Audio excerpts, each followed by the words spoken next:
en el Salmo número 2, para esta mañana. Mientras que usted toma su Biblia, se prepara para seguir la exposición del Salmo número 2. Yo le quiero dar muchas gracias a Dios, hermanos, porque estoy de regreso con ustedes, porque nos permitió el Señor, escuchó bien, nos permitió el Señor ir a Cuba. Se supondría que iríamos un equipo de 3 personas, terminé yendo yo solo. Pero no fui solo, fui con todos ustedes porque ustedes oraron, hicieron todo lo que es la labor en oración. El Señor va adelante porque las oraciones van por delante y le doy muchas gracias al Señor. Miren, le dije, se supondría que iríamos un grupo de 3. El día que teníamos que salir, uno de los hermanos dijo, siempre no voy a poder ir, ya con boleto pagado y todo, pues se perdió ese dinero y demás, y luego hubo algunos otros inconvenientes, terminé yendo yo solito y en el transcurso de esto, ¿verdad? Pues la ayuda que juntamos, yo la llevaba, las maletotas que juntamos con toda la ayuda. Quiero decirle, todo se entregó y hay fotos que prueban que todo se entregó. Yo le voy a mostrar probablemente el próximo domingo esto, o más bien esta semana allí en el chat de la iglesia lo verá, un video que he estado preparando, no solo con el viaje a Cuba, sino todo lo que el Señor ha hecho este año a través de su iglesia en muchos lugares. Pero déjeme referirle lo que sucedió en Cuba. Pues usted y yo estábamos orando porque el transporte es poco y es malo. Y la situación no era como yo la esperaba, era peor. Y el país está muy malas condiciones, como usted y yo sabemos, pero está muy paralizado porque la gasolina está muy racionada, pero mucho. Y entonces, pues, alimentar un camión con tanta gasolina, pues es todavía más difícil. Sin embargo, en la provisión, en la providencia del Señor, el día que yo tenía que partir de La Habana a la provincia de Bayamo, estaba allí un camión, que lo digo con mucho respeto y con mucho cuidado, pero que no toda la población cubana podría pagar, porque el viaje cuesta $12, lo cual es más de 2 meses de salario de un cubano. Pero el extranjero tiene más acceso a eso, entonces lo pudimos pagar. El hermano que enviaron por mí y yo lo pagamos, nos fuimos así. Curioso, yo nunca había pagado sobre peso, sobre equipaje en un camión. Ahora sí lo pagué, yo no sabía si era por mí o por las maletas. Quiero pensar que por las maletas, porque el cubano es muy delgadito, no hay mucho espacio para ser obeso por allá. Y entonces nos fuimos en ese camión toda la noche con aire acondicionado y sin cinturones de seguridad, pero al menos con aire acondicionado para llegar frescos a la presencia si algo hubiera pasado, ¿verdad? Entonces viajamos así toda la noche y llegamos al retiro de pastores, hermanos, donde estuve predicando. Desde que llegué prácticamente dejé la maleta y pásese por acá. Les dijeron, ya llegó el predicador y se metieron los hermanos. Quiero comentarles algo. Yo expresé la necesidad que teníamos, les dije, hermanos, necesitamos milagros. Y el Señor sabe sus maneras, porque algunos de ustedes todavía dijeron, aquí va una cooperación. Y todo lo que ustedes donaron se cambió a dólares porque allá se tiene que pagar así. Y los hermanos son los que los cambian a peso cubano, ¿verdad? Ellos saben dónde se recibe más. Todo se empleó, todo se entregó. Tengo hasta papelitos firmados de que toda la ayuda fue entregada, ¿verdad? Los hermanos aquí me extendieron recibo de que toda la ayuda fue entregada, fue usada. Y déjeme decirle algo. Si me oye ronco es porque así quedé. Fueron como 11 predicaciones en 3 días, entonces así quedé. Pero la cuestión es que en el retiro, usted y muchos otros hermanos que no están aquí y que seguramente nos verán por Facebook, escucharán esto. Usted ayudó para que algunos de estos hermanos, o más bien todos los presentes allí con sus esposas, y algunos llevaban sus niños, y algunos líderes de iglesia estuvieron presentes allí, para que todos comieran lo que ellos dijeron, un banquete. Un banquete quiere decir que ellos por 3 días seguidos, a la hora de la comida, lo que ellos llaman el almuerzo, comieron pollo, una pieza de pollo. Y me dijeron los hermanos directivos, esto es un banquete para ellos. Ellos no comen pollo todos los días, ni siquiera cada semana. Tal vez, si hay posibilidad, una vez al mes. Y comprendí un poquito de lo que es la necesidad del cubano, porque me dijeron, ¿y qué le dieron de desayunar, hermano? Antes de llegar al retiro. Le dije, pues me dieron un platito con fruta y un huevo estrellado y pan y mantequilla y jugo y café cubano. Por cierto, si Dios quiere, el próximo domingo en la mesa de hospitalidad habrá café cubano. Bueno, pero les dije, me dieron eso y me dijeron, sí, el desayuno del mexicano. Y le dije, sí. Y dice, sí, hermano, aquí no se come eso. Y le dije, ¿por qué? ¿Qué comen? Pues café. ¿Y más? Pues si hay un pedazo de pan. Y cuando ya hay mucho, con mermelada y ya. Ese es el desayuno cubano. El desayuno mexicano es el que le dieron a usted. No lo hicieron por sentirme mal, pero yo me sentí como chinche, hermanos, cuando escuché esas palabras. Y entonces entendí lo del banquete y entonces entendí otras cosas. Pero el banquete fue el espiritual, no lo dije yo, lo dijeron hermanos. Y lo digo abiertamente porque sí, a mí me toca pararme y hacer lo que el Señor me ha llamado a hacer, pero eso es respuesta a las oraciones de ustedes. El Señor multiplicó su palabra, alimentó la multitud. Pedíamos milagros, el Señor sabe cómo hacerlos. No se había juntado todo el dinero que se tenía que llevar, estaba dividido en 3 partes. Una de esas partes no puso su parte, porque ni siquiera ya fue. Entonces nos quedamos con 2/3 partes diciendo, y todo esto tiene que rendir. Bueno, pues también el Señor sabe cómo responder las oraciones, porque al final de cuentas no se presentaron todos los pastores que estaban invitados y comprometidos para ir, pero sí se presentaron aquellos para los que alcanzó el dinero. Y platicando con el hermano directivo, el que dirigió todo este retiro, él me decía, hermano, con esto ya acabamos. Así que el Señor contestó nuestras oraciones y Él sabe, algunos no llegaron, porque también la otra parte de la ayuda no llegó, pero se cumplió con el objetivo de darles un tiempo de enseñanza en la palabra de Dios. Estuve hablando acerca del carácter del ministro basado en 1 Timoteo capítulo 3. Estuve hablando también del servicio de todo creyente, instruyendo cómo debe servir, cómo debemos exhortar a los hermanos a servir, basado en muchos textos. Ahí sí no le digo, pero fueron como 6 horas de eso. Y luego también animándoles con la palabra del Señor, ¿verdad? En diferentes textos, particularmente con, ya sabe, el Evangelio de Juan, el capítulo 21, ¿verdad? El encuentro del Señor con Tomás y por supuesto refiriéndonos también al apóstol Pedro y su encuentro con el Señor resucitado, ¿me amas? ¿Verdad? Refiriéndonos también a eso. Así que el Señor bendijo y luego estuve también con un grupo de jóvenes en una conferencia para jóvenes y luego en una conferencia para matrimonios, que ya sabe que esas ni me gusta dar. Digo, no, esas no, pero pues me sigue poniendo el Señor. No es cierto, me encanta hablar de eso y entonces estuve allí también. Y al día siguiente en 2 iglesias, el domingo en 2 iglesias predicando la palabra del Señor. Y le quiero decir algo, este canto de la batalla, yo lo identifico mucho con la enfermedad de mi reina y lo canto con mucho corazón por eso, pero también lo canto ahora con otros sentidos también. Nosotros estábamos en la conferencia para matrimonios y se oscureció, allá se oscurece como 5:30, 6 de la tarde, ya está oscuro a las 6 de la tarde, bien oscuro. Y se fue la luz y yo estaba predicando, entonces los hermanos sacaron sus celulares y prendieron la lamparita, ¿verdad?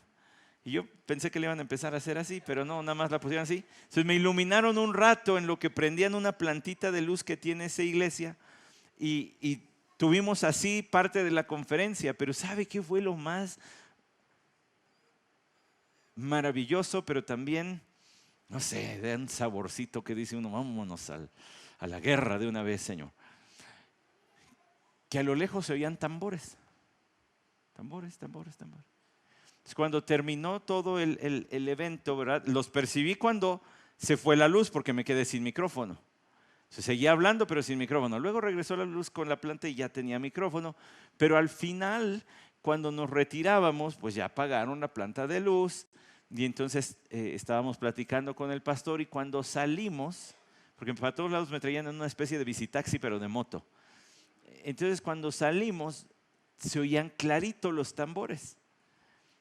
Y el hermano que manejaba, estaba yo sentado atrás con su esposa, les pregunté, ¿qué son esos tambores? Y me dijeron, ay hermano, seguramente es un ritual. Porque eso es aquí el pan de cada día. Aquí la santería abunda. De hecho, es casi la religión oficial de Cuba ya. Porque sus líderes en actos públicos tienen allí algún brujo, alguna bruja santera. Y entonces es prácticamente ya. Y hoy, hermanos, muchos salmos se me vinieron a la mente. Muchos salmos se me vinieron a la mente. Pero uno lo ve allí claramente, los sitios donde se realizan todas estas actividades, y platicando con los hermanos me decían, pero el poder de Dios es más grande. Por supuesto que sí. Y me decía, ¿sabe que nosotros estuvimos orando? Y poco después de que se empezaron a presentar nuestros líderes con este tipo de personas, se suscitó un fenómeno natural que en Cuba no se da, o casi nunca se da, que es un tornado. Pues piense lo que se necesita para que haya un tornado, ¿verdad? Y uno dice, pues sí, tiene que haber planicies, y Cuba está arrugadita, son montañas por todos lados. Y entonces el tornado salió del mar, se internó en tierra y fue tocando la ruta de la santería. Los principales centros de adoración santera. Y en el mero se estacionó y ocasionó muchos destrozos. Y no tocó el resto de la isla. Se fue exactamente siguiendo esos puntos. Y yo dije, sí, ese es el Señor que leo en la Biblia. Ese es el Señor que leo en Apocalipsis, que utiliza su creación para decir, miren, aquí mando yo. Ese es el Señor que leo en Génesis, que creó todo. Y esta creación es solamente el escenario de su poder. Qué bonito es cuando uno escucha esas cosas y dice, sí, es lo que estamos viendo en Apocalipsis. Y por todos lados, hermanos, la palabra del Señor corre como agua. Los hermanos están hambrientos de palabra. Le voy a dejar esto que se me vino en el corazón. Platicando con los líderes de la Convención Bautista, porque al final de cuentas la invitación venía de la Convención Bautista de Occidente, me decían, mire, la Convención Bautista General de Cuba tiene 750 iglesias. 750 iglesias son un montón si consideramos que Cuba tiene 11 millones de personas. Y a eso le faltan las otras denominaciones, presbiterianos, metodistas, etc. Pero de las 750 iglesias bautistas, solamente 240 tienen pastor. Sí, me escuchó bien, de las 750 solo 240 tienen pastor.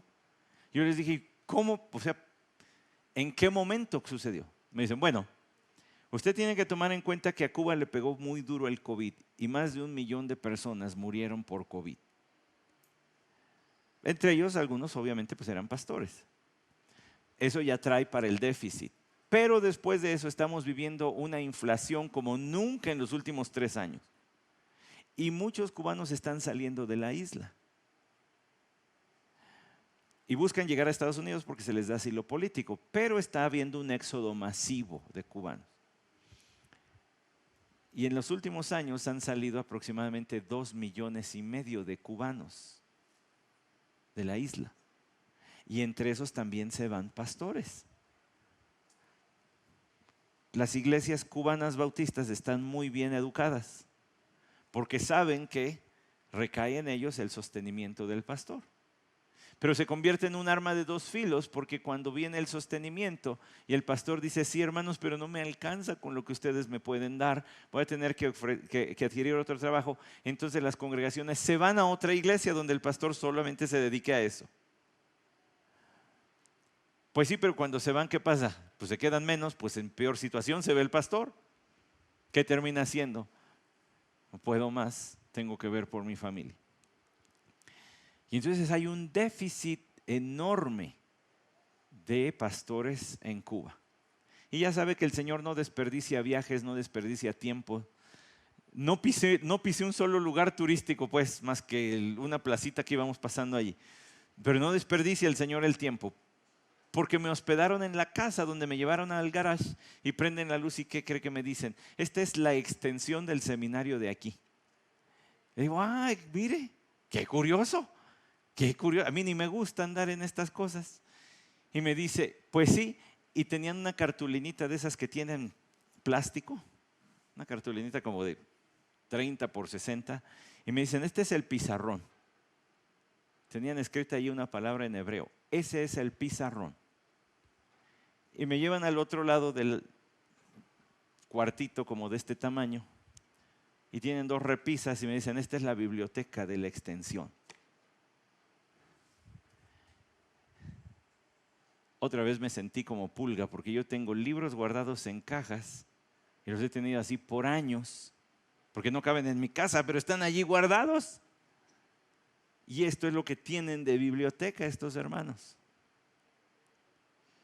Les regalamos plumas, bolígrafos y me dijeron nada más que el cubano prefiere el lápiz. Porque escribe, estudia. Y como no tiene para otro cuaderno, luego va a borrar lo que escribió cuando ya se lo aprendió. Y por eso prefiere el lápiz a la pluma. Así es la necesidad económica, pero la necesidad espiritual también está profunda. Y yo veo a Renovación con tantas maneras de ayudar a esa necesidad, que creo que está llegando el momento en que dejemos de trabajar por ocasión y empecemos a trabajar por proyecto. Ya no es el que fue o los que fueron, sino, ya hay un plan. Y por eso le estoy pidiendo al Señor que rompa las ventanas de los cielos y derrame bendición hasta que sobreabunde. Pero ¿sabe cuál es lo que dijo el Señor a su pueblo? Traed pues al alfolí. Y hay alimento en mi casa y probadme. Si no, abriré las ventanas de los cielos. No, hermanos, si no quiero vivir más cómodo ni que nos tengamos más cómodos. Lo que quiero es que tengamos para hacer la obra que el Señor nos está poniendo enfrente. Eso es lo que quiero que hagamos. Así que yo ya me quité tantita carga al dejársela a ustedes. Ahora ya es problema de todos. Ahora ya es problema de todos, no nomás mío. ¿De acuerdo? Váyase al Salmo 2, por favor. Mientras yo le digo gracias, gracias por orar. Estuve casi incomunicado de mi reina y de mi princesa, hermanos, casi totalmente incomunicado. Entonces fue muy duro el viaje por esa razón. Pero gracias por orar por ella, por mi nena y por mí. El Salmo 2, si ya lo tiene, dice la palabra del Señor, póngase de pie si le es posible. El Salmo 2 lo voy a leer completito. Dice, ¿por qué se sublevan las naciones y los pueblos traman cosas vanas? Se levantan los reyes de la tierra y los gobernantes traman unidos contra el Señor y contra su ungido diciendo, rompamos sus cadenas y echemos de nosotros sus cuerdas. El que se sienta como rey en los cielos se ríe. El Señor se burla de ellos. Luego les hablará en su ira y en su furor los aterrará diciendo, pero yo mismo he consagrado a mi rey sobre Sión, mi santo monte. Ciertamente anunciaré el decreto del Señor que me dijo, mi hijo eres tú. Yo te he engendrado hoy. Pídeme y te daré las naciones como herencia tuya y como posesión tuya los confines de la tierra. Tú los quebrantarás con vara de hierro, los desmenuzarás como vaso de alfarero. Ahora pues, oh reyes, mostrad discernimiento. Recibid amonestación, oh jueces de la tierra. Adorad al Señor con reverencia y alegraos con temblor. Honrad al Hijo para que no se enoje y perezcáis en el camino, pues puede inflamarse de repente su ira. Cuán bienaventurados son todos los que en Él se refugian. Vamos a orar. Señor, te damos tantas gracias porque nos hemos refugiado en el Rey. Nos atrajiste, nos trajiste bajo tus alas y hoy tenemos refugio. en tu Hijo Jesucristo. Permítenos conocer más profundamente su carácter, su persona, su poder, y vivir a la luz de esto, Señor. Amén. Tome su lugar, por favor. Traje un librito aquí, ampliamente recomendable. Si usted lo que está buscando es un devocional de Navidad que le alegre esta temporada, esta época de festejos, este no es ese libro. Este es un libro que es más bien una investigación de los orígenes de la Navidad. De hecho, se titula La Navidad, Origen, Significado y Textos, escrito por el historiador cristiano cubano, por cierto, cubano, Justo L. González. Es un librazo. Es un librazo, pero no es el devocional de Navidad y qué le dijo el burrito a la vaca mientras veían al Señor. No es de eso. Esta es una investigación muy seria en escritos de los padres de la iglesia y algunos otros documentos históricos que nos dicen cómo fue que los cristianos empezaron a festejar la Navidad y por qué. Y está en la contestación, por ejemplo, de Tertuliano a Marción, diciéndole: tú niegas el por qué el Señor importante es su nacimiento, pero aquí te va, y transcribe secciones de la carta que se enviaban, ¿verdad? Entre teólogos cristianos y entre herejes, las conversaciones que tenían por carta. Entonces, bueno, a mí me costó 165 pesos hace un montón de tiempo. No sé, tal vez ya esté un poquito más barato. Pero fíjese lo que le quiero leer, porque Ireneo de León escribió lo siguiente acerca de la teología de la iglesia cristiana primitiva en su relación con el nacimiento de nuestro Señor Jesucristo. Dice que Dios, y ahora sí leo, cumplió lo prometido a David, pues Dios le había prometido suscitar del fruto de su seno un rey eterno, cuyo reino no tendrá ocaso. Este rey es el Cristo, Hijo de Dios, hecho Hijo del hombre, es decir, nacido como fruto de la Virgen descendiente de David, para anunciar lo que de singular y propio había en la producción de este fruto de un seno virginal procedente de David, que reina en la casa de David por los siglos de los siglos y cuyo reino no tendrá fin. En tales condiciones realizaba magníficamente nuestra salvación. O sea, hablando de encarnado, realizaba magníficamente nuestra salvación. Mantenía las promesas hechas a los patriarcas y abolía la antigua desobediencia. El Hijo de Dios se hace hijo de David e hijo de Abraham para cumplir las promesas y recapitularlas en sí mismo con fin de restituirnos la vida. Nada más en esa frase nos podíamos quedar a pensar tantito. El Hijo de Dios se hizo hijo de David e hijo de Abraham. Sigo leyendo. El Verbo de Dios se hizo carne por el misterio de la Virgen a fin de desatar la muerte y vivificar al hombre, porque nosotros estábamos encadenados por el pecado y destinados a nacer a través del régimen del pecado y a caer bajo el imperio de la muerte. Dios Padre, por su hermosa misericordia, envió a su Verbo Creador, el cual, venido para salvarnos, estuvo en los mismos lugares, en la misma situación y en las mismas circunstancias donde hemos perdido la vida. Qué bonita manera de hablar de la encarnación. El Rey ungido por Dios, el Verbo de Dios, el Hijo de Dios. ¿Cuántas afirmaciones bíblicas hay ahí? Y en todas, para terminar diciendo, vino a vivir como nosotros, en las mismas circunstancias, pero de manera magnífica, consiguiendo nuestra salvación.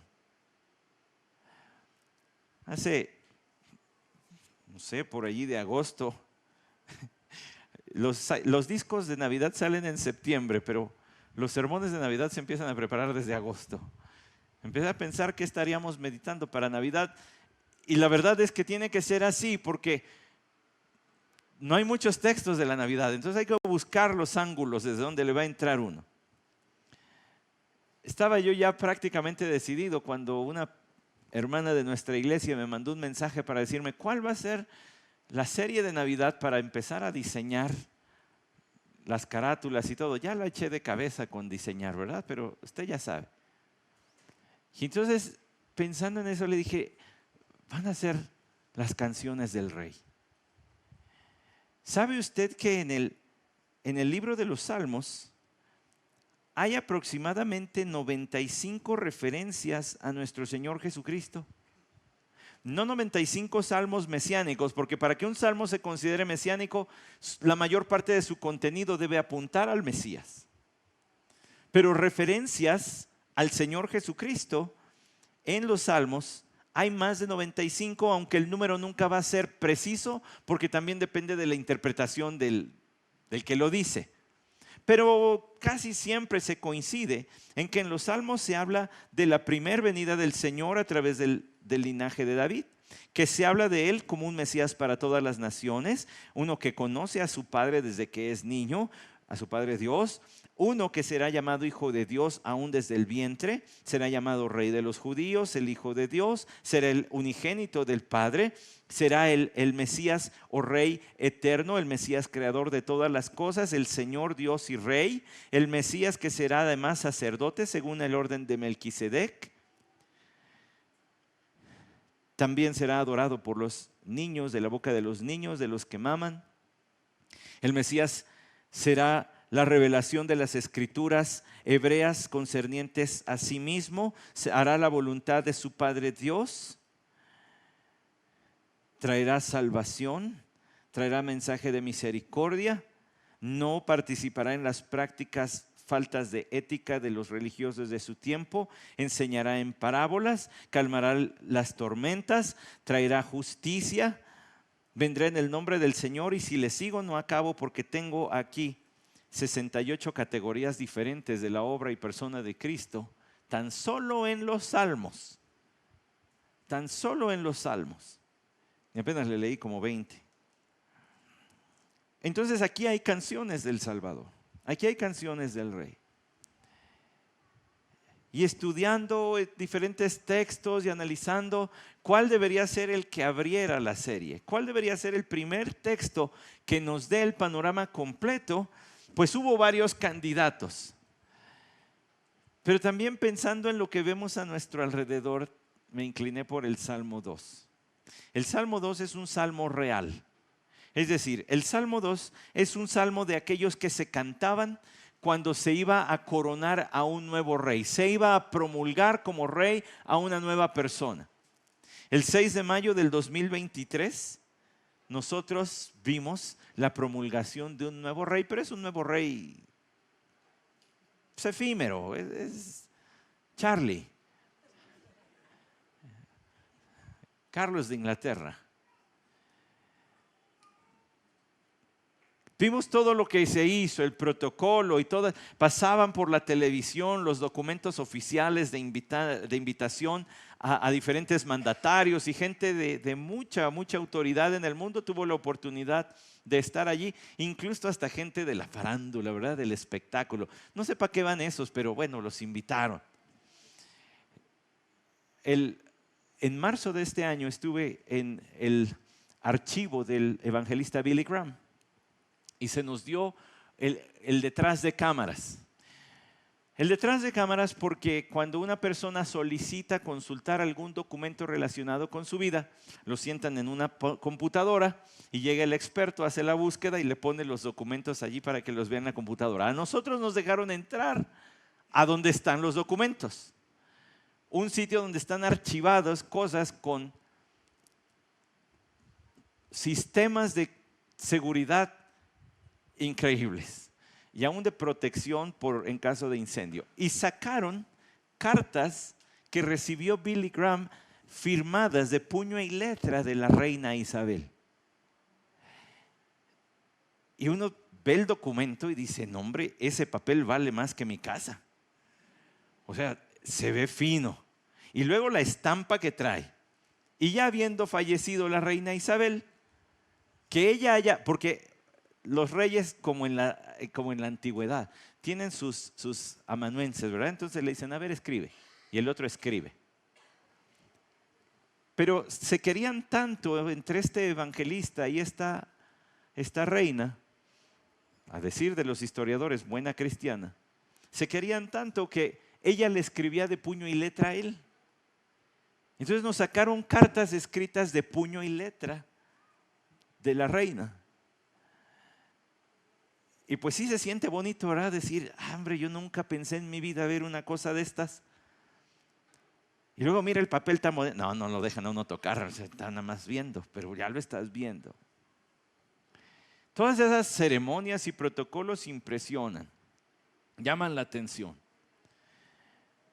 Y repito, cuando se transmitió la coronación del rey Carlos de Inglaterra, uno vio toda la fanfarria y pompa que lanzan. Pero en el Salmo 2 se habla de la coronación del Rey de Reyes. En el Salmo 2 se habla de la coronación de un rey cuyo reino no tendrá fin. En el Salmo 2 se habla de la toma de posesión de un gobernante cuyo gobierno no va a tener sombra de injusticia ni de carencias, ni su pueblo va a estar hambriento, ni quejándose por la delincuencia, sino que gobernará con perfección.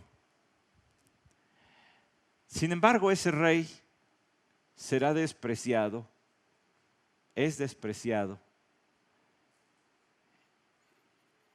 y rechazado. Su rechazo aparece en los primeros versículos del 1 al 3. ¿Por qué se sublevan las naciones y los pueblos traman cosas vanas? Este no es una pregunta que deba ser respondida. Esta es una pregunta de esas que se llaman retóricas. Una pregunta retórica es una pregunta que no merece una respuesta porque es obvia la respuesta. Si yo le digo, ¿acaso es de día? Usted dice, pues que no está viendo la luz del sol.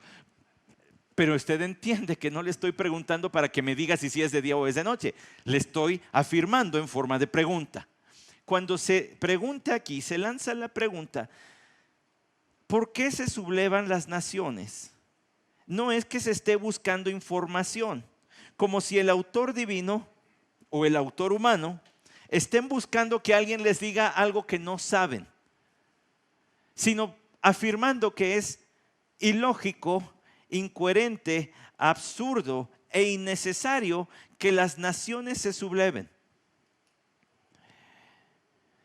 Es más, y voy a adentrarme un poquito más al versículo 2 para tratar de aclarar esta idea. Porque dice el versículo 2, se levantan los reyes de la tierra. Entonces, eso de que se sublevan las naciones corresponde a algo, corresponde al hecho de que sus líderes han adoptado una posición contraria a el Señor y a su ungido. A ver, me explico.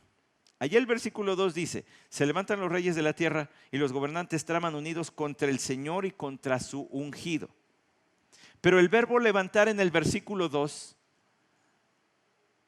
habla no de ponerse de pie, sino de fijar una postura, formar un bando, tomar partido en contra de. Entonces está diciendo, los reyes de la tierra han afirmado su posición, han tomado su postura en contra de Dios y en contra de su ungido. Por cierto, que la palabra ungido en el hebreo que está escrito este salmo es la palabra Mesías. ¿A qué les suena? A Mesías. La palabra Mesías es ungido. Cuando esto se tradujo al griego, ¿qué palabra quiere que usaron? Cristo, porque Cristo significa ungido. Hace rato estábamos cantando y mencionando Cristo una y otra vez en los himnos, particularmente los de temporada navideña. Entonces las naciones lo que están haciendo en el versículo 1, sublevarse, amotinarse, dice la Reina Valera 60. ¿Por qué se amotinan las naciones? No es que se junten y ya estén peleando, es que están confabulando, se están poniendo de acuerdo para rechazar a Dios y rechazar a su ungido. Ellos están siguiendo el ejemplo de sus líderes, que han fijado su postura contraria contra Dios y contra su Cristo. deténgase tantito allí porque sé que hay mucha información que hay que ir procesando y además paladeando. Los reyes en la palabra del Señor, me voy a referir particularmente a ellos ahorita, tenían una encomienda muy clara. No solamente eran líderes políticos y militares, ellos debían ser líderes espirituales, más que religiosos, espirituales. Ellos debían encabezar la devoción al Señor. Entonces, cuando vuelva a leer los libros de Samuel, los libros de los reyes de Israel, los libros de las crónicas de los reyes de Israel, léalos también bajo la óptica de estos debían ser el ejemplo nacional de devoción y espiritualidad para con el Señor. Y luego los ve haciendo las fechorías que hacían. Y dice uno, y con razón les cayó la disciplina divina. Porque los pueblos van a seguir el ejemplo de sus líderes. Entonces en el versículo 1 se habla de las naciones para hablar del pueblo en general, pero luego nos encontramos con la explicación de por qué se están amotinando y están confabulando contra el Señor, pues si sus líderes ya fijaron una postura contraria a Dios. ¿Qué le dije de Cuba?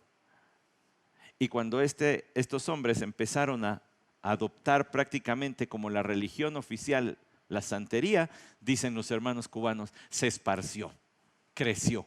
Y apenas salimos del aeropuerto de La Habana el día que llegué y me empezaron a decir, vea cuántos santos va a haber. Ellos le llaman santos a los que se visten de blanco y traen sus collares. Nada más vea cuántos santos va a haber. Y allí iba yo contando. De la práctica tan amplia que hay ya de esta secta y de esta práctica en realidad de religión oscura, demoníaca. Bueno, pues como todo tipo de idolatría es demoníaca. Pero las naciones siguen el ejemplo de sus líderes. Y los líderes han fijado, casi, hermano, piénselo como una política nacional, estar en contra de Dios. ¿No les suena conocido? No vemos noticias y nos damos cuenta que hay una narrativa en contra del Señor. Mire, no sé si estuvo pendiente de esto. En Arizona le dispararon en esta semana a un hermano en la cabeza porque estaba predicando el evangelio en las calles. No lo mataron, está muy grave, no sé, en las últimas horas. Estoy diciendo en Arizona, Estados Unidos.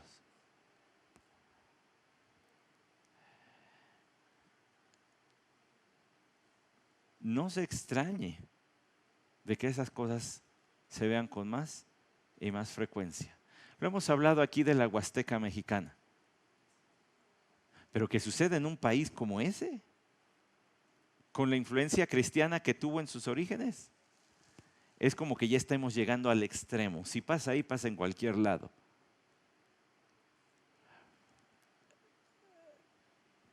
¿No ha oído hablar de modernismo, posmodernidad? Esos movimientos filosóficos que permean la política, el entretenimiento y demás en las sociedades.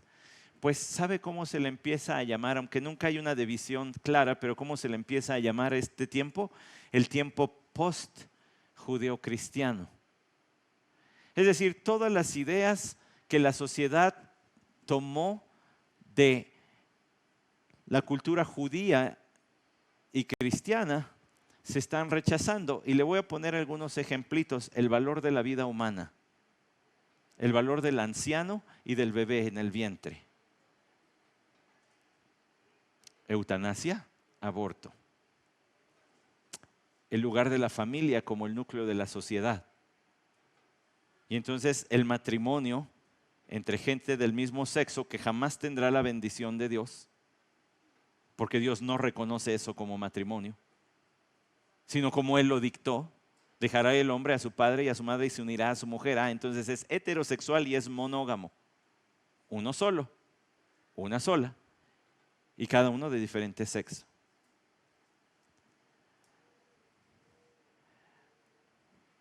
Y entonces hay una postura para decir no. Ya no queremos esas nociones judeo-cristianas con las que se fundamentó la sociedad. Se acabó. Ya no queremos eso. Los reyes de la tierra han fijado su postura. Se levantan y los gobernantes traman unidos contra el Señor y contra su Mesías, contra su Cristo, diciendo: rompamos sus cadenas y echemos de nosotros sus cuerdas, en la más pecaminosa liberalidad, en el más pecaminoso libertinaje. Quitémonos todo lo que suene cristiano, quitémonos todo lo que suene judío. Y tampoco le extrañe el antisemitismo de nuestros días, porque obedece a este rechazo de todo lo judeo-cristiano. Yo no estoy diciendo que Israel esté haciendo las cosas bien, ¿eh? Tampoco creo que se debe justificar el terrorismo, para nada, nunca, jamás. Oh, ya te dije jamás. Pero también le tengo que decir algo. Yo veo las noticias y todas las manifestaciones antisemitistas y pienso en el Apocalipsis y digo, y así va a ser cuando venga nuestro Señor Jesucristo, porque va a ser incluso peor la persecución. Por todos lados los van a salir a corretear y no van a salir a hacer manifestación con eso.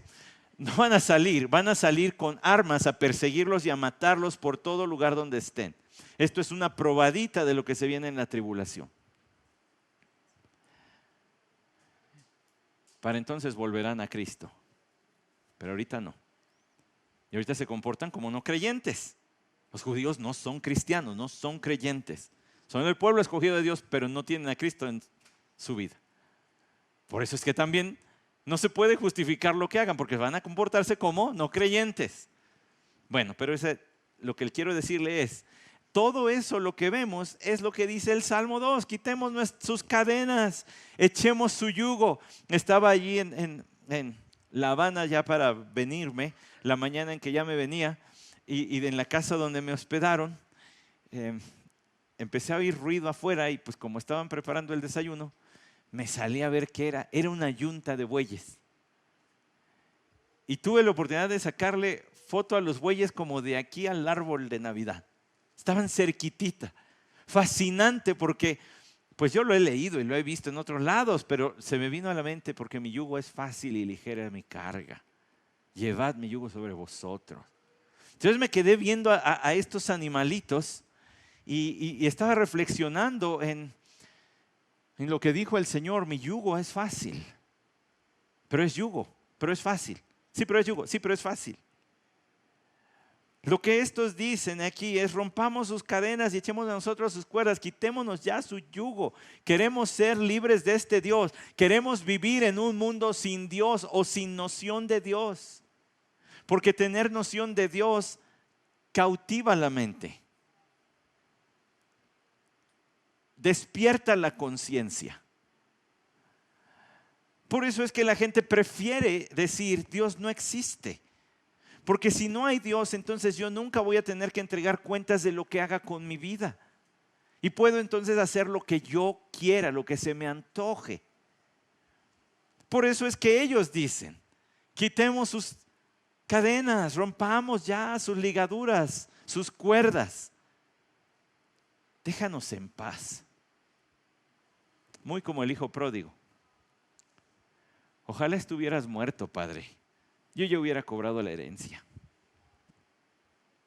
Es una reinterpretación de sus palabras. Dame la parte de los bienes que me corresponde. Si tú estuvieras muerto, yo ya tendría la mitad de tu riqueza. Porque tenía 2 hijos, ¿no? Me tocaba el 50%.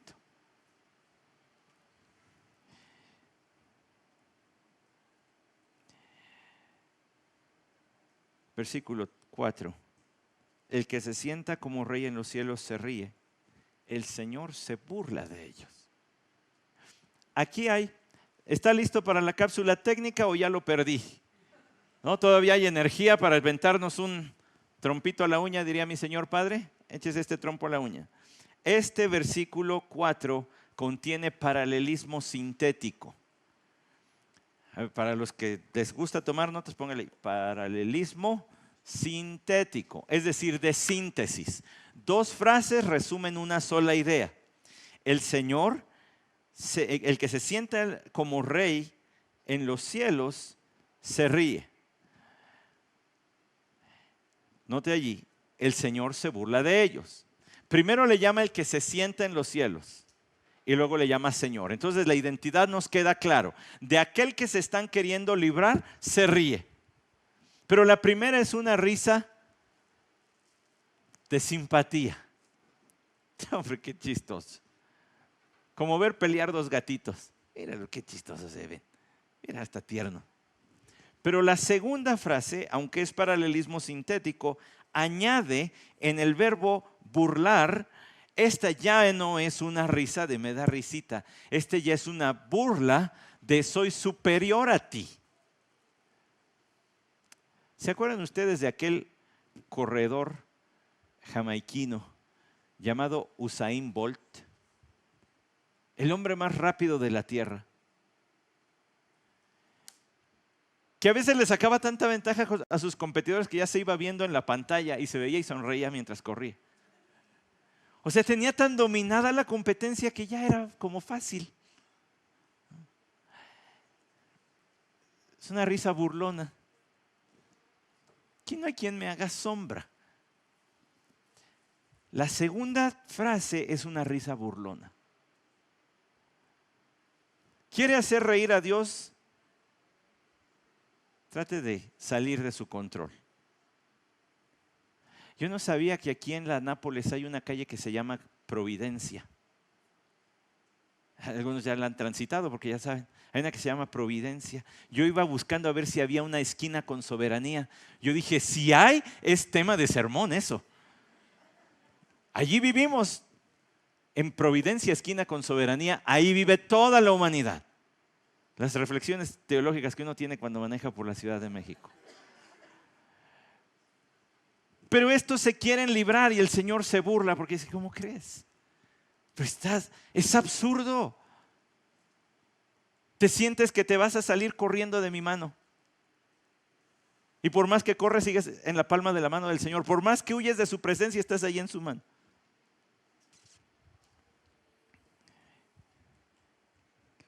El Señor se burla, pero luego les hablará en su ira y en su furor los aterrará. ¿Qué tipo de paralelismo es aquí?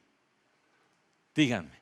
Sintético. Igual, porque la primera frase y la segunda no están diciendo dos ideas, sino la misma con diferentes palabras. Les va a hablar en su ira, pero luego en su furor los va a aterrar. Ira con furor, ¿verdad? Hablar con aterrar.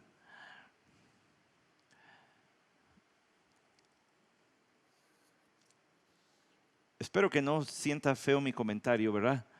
Pero hay voces que aterran, ¿o no? Nada más dulce que la voz de papá o mamá. Pero si hice algo malo, nada más terrorífico que la voz de papá y mamá. Si todo está bien, Santi, ven. Ahí va Santi. Pero si hice algo mal, Santiago, ¿dónde estás? Esa voz aterra. La diferencia entre una y la otra en esta frase es que primero les habla, pero luego les habla con un tono aterrador, estremecedor. La idea es verdaderamente ponerlos a temblar. Y más adelante es la exhortación a que tiemblen. Les dice, les va a hablar, ¿y qué es lo que les va a decir? Pero yo mismo he consagrado a mi rey. Dice, sobre Sión, mi santo monte. Ustedes se quieren librar de mi control, de mi soberanía, pero yo ya ungí al que va a ser rey. Yo ya tengo a un rey que va a ser para siempre. Ahora, recuerde, porque también podemos despegarnos demasiado del contexto donde esto se cantaba. Esto se cantaba en ceremonias de coronación. Entonces era un canto para que el nuevo rey que iba a ser ungido supiera que Dios estaba de su lado. Que si él, basado en el Antiguo Testamento, obedecía al Señor podía contar con la bendición divina. Era como cantar y dar testimonio al nuevo rey: el Señor Dios está contigo. Él te escogió para ese puesto. Pero si lo pones sobre la mesa de las referencias al Señor Jesús, Él ya tiene su rey. Dios ya tiene su rey. Ya tiene a su ungido. Ya está marcado como ungido. Ya sabe quién es. Es absurdo que se quieran rebelar contra Él, porque Él ya lo tiene puesto. El Señor se burla de ellos, los aterra diciendo: ya tengo a mi rey. Mira, hermano, creo que como creyentes a veces hay quien se va a un extremo y dice: no, la Navidad nada, porque es pura comercialización, es puro derroche, es más mercadotecnia y ¿sabes que el traje rojo de Santa Claus lo puso Coca-Cola? Y te empiezan a sacar esas cosas y uno dice: ay, bueno, está bien, es tu opinión, la respeto. Y por el otro lado está el que romantiza, ¿verdad? El que ya todo es el niñito en el pesebre y no puede ver más que al niñito en el pesebre porque no entiende que ese niñito es el Salvador y no puede referirse nada más así. Y romantiza y le enamora la época y las tradiciones y esas cosas. Y me parece que como hijos de Dios en todo sentido tenemos que mantenernos en el centro de la atención y no caer en los extremos, que nunca son buenos. Pero le voy a decir algo que le puede romper la burbujita de las películas de Navidad y demás. Hace rato cantamos: ángeles cantando están, tan dulcísima canción, las montañas, gloria a Dios en las alturas, o gloria a Dios en lo alto. Eso fue lo que dijeron los ángeles: gloria a Dios en lo alto, en la tierra paz y buena voluntad para con los hombres. Después de haber proclamado: os ha nacido un Salvador, que es Cristo el Señor, y esto servirá en señal, ¿verdad? Y luego vino el coro cantando a nuestro Dios. Pero a veces caemos en ese perder de vista y encerrar a Jesús en la Navidad como un niñito y perder de vista que este niñito es el Salvador. Porque el anuncio majestuoso, pero a la vez tierno de los ángeles, a veces nos roba de lo atemorizante que es el anuncio de Cristo, si estás en su contra. A ver, ¿por qué? Porque aquí Dios está anunciando que ya tiene a su rey, está anunciando a Cristo. Y dice: y los líderes y los reyes de la tierra y las naciones se deben aterrar delante de él. Hay un aspecto terrorífico de la Navidad, entonces. Sí, si no estás del lado del Señor. Por ocupaciones, pasé con mi esposa por un lugar donde había uno de estos ahora que hacen encendidos de árbol y esas cosas. Ya estaba el árbol prendido, ya estaba a punto de acabar el evento. Y el director del coro invitó, tenían ahí una orquesta, y se volteó e invitó a todo el auditorio: ahora canten con nosotros. Y empezaron a cantar: noche de paz, noche de amor. Brilla alumbrando al niñito Jesús. No tiene nada de malo la letra. Lo que me llamó la atención es que todo mundo se la sabía. Y yo me quedé pensando: ¿cuántos se la saben sin conocer a Jesús? Hay tanto por hacer. Pero me quedé pensando en eso. ¿En cuántos años yo canté esos mismos cantos sin conocer a Jesús? Más que ser una cancioncita tierna que cantamos en un centro comercial el día que se enciende el árbol, el anuncio de Jesús para muchos debería ser un asunto terrorífico todavía. Tristemente. Pero yo ya ungí. ¿Cómo los aterra el Señor diciendo: ya tengo a mi rey? Les debería dar miedo este rey. He aquí tu rey, renovación. Está en el Salmo 2. Un rey que es imparable, que no van a poder detener su venida. Y además un rey que es intimidante y no se va a poder remediar. A menos que creas en su sacrificio, te arrepientas de tus pecados y vengas a Él.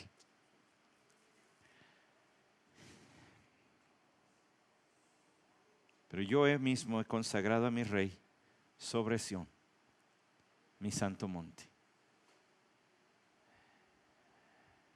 Las palabras del Señor anunciando a Cristo no se parecen a las de los ángeles, pero habla de la misma persona. No se parece a la letra de Noche de Paz, brilla alumbrando al niñito Jesús, pero habla de la misma persona. Una de las respuestas más claras del corazón redimido es reverencia por el Señor, por su santo nombre, por su santa persona. No podría ser de otra manera. Se nos invita a venir con confianza al trono de la gracia, y es bíblico, está allí. Pero no se nos invita a tratar a Dios como si fuera cualquiera, ni a su Hijo Jesucristo. Se nos invita a... Mike Riccardi se está convirtiendo en uno de mis predicadores favoritos rápidamente, pero él dice, se nos invita a beber profundo del pozo de la gracia. Y yo digo, se nos invita a beber profundo, pero no a tomárnoslo a la ligera y abusar de esa gracia, viviendo en pecado y diciéndome hijo de Dios. Se nos invita a tener reverencia por este Rey imparable. Vendrá sí o sí, y además intimidante. ¿Qué le parece que le seguimos el otro domingo con lo que resta del Salmo 2? Nos acercamos a Dios en oración. Padre, te doy gracias por tu palabra y por tu Hijo Jesucristo, nuestro gran, gran Salvador. Nunca, Señor, permitas, no nos dejes, atráenos, Señor, con cuerdas de amor y regrésanos al camino correcto si un día empezamos a tomar a Cristo a la ligera. Si empezamos a abusar de la gracia,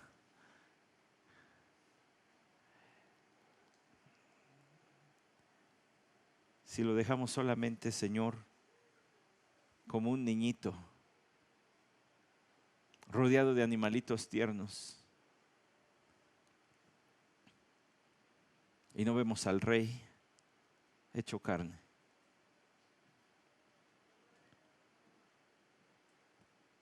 Bendita historia de la encarnación de nuestro Salvador. Pero bendita historia toda su vida. Hasta la cruz, la sepultura, su ascensión y el reino futuro.